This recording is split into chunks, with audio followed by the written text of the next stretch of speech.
I'm here to give you hope and let you know that you are a very, very powerful voice. And your voice has already been heard on Capitol Hill and in Springfield, and it's only going to grow louder and louder. I'm with Americans for Fair Taxation. We are an all-volunteer group made of just ordinary people who decided that, you know what, our tax code is in big trouble. We figured that the Congress has changes the tax code on average at least twice a day, and it's been like 90 years. And if they haven't gotten it right by now, odds are they're not going to do it. So what we did is we decided, well, you know, maybe we can do it. I mean, how could we do worse? So what we did is we raised over $25 million in private funds.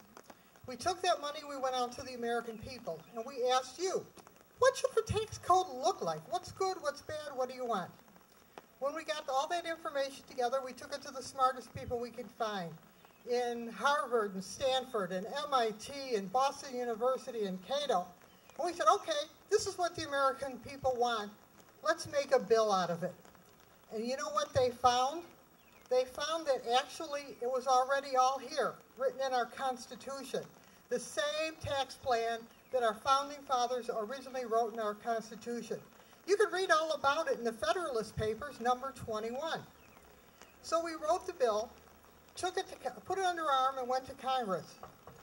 Mr. Congressman, we would like you to introduce this bill that would totally eliminate all federal income taxes and abolish the IRS. Well, that is not the reception we received on Capitol Hill. We were harassed, we were intimidated, we were laughed at, but we were persistent. And I want you to know the bill is now in Congress, H.R. 25.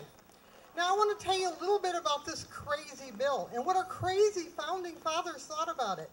For example, we thought you should take home your whole paycheck without the government taking any money out of it first. In America, shouldn't you have your paycheck? We want to make sure, the founding fathers thought, instead of an income tax, because that was not in our Constitution to the passage of the 16th Amendment, which we want to repeal, and we have the repeal in Congress, by the way. House Joint Resolution 16, tell your congressman to sign on. What we do is refund in advance all taxes paid on purchases up to the poverty level. Everyone's protected up to the poverty level. The poverty level is, by definition, what it takes to buy the necessities of life. So what you spend over the necessities of life is up to you. If you like champagne and caviar every morning for breakfast, you're going to pay lots of taxes. If you live like ordinary people, not so much. Because going to a consumption tax, what it does is it broadens the base. You don't hear that talked about much. The base is who actually pays the taxes.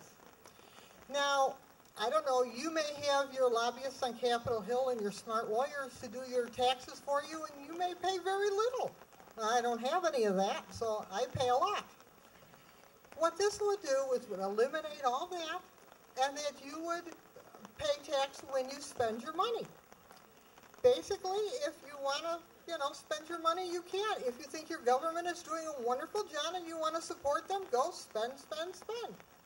But you can actually save your money tax-free. You can let it grow. The IRAs and all those crazy regulations, those are like the most complicated parts of the tax code.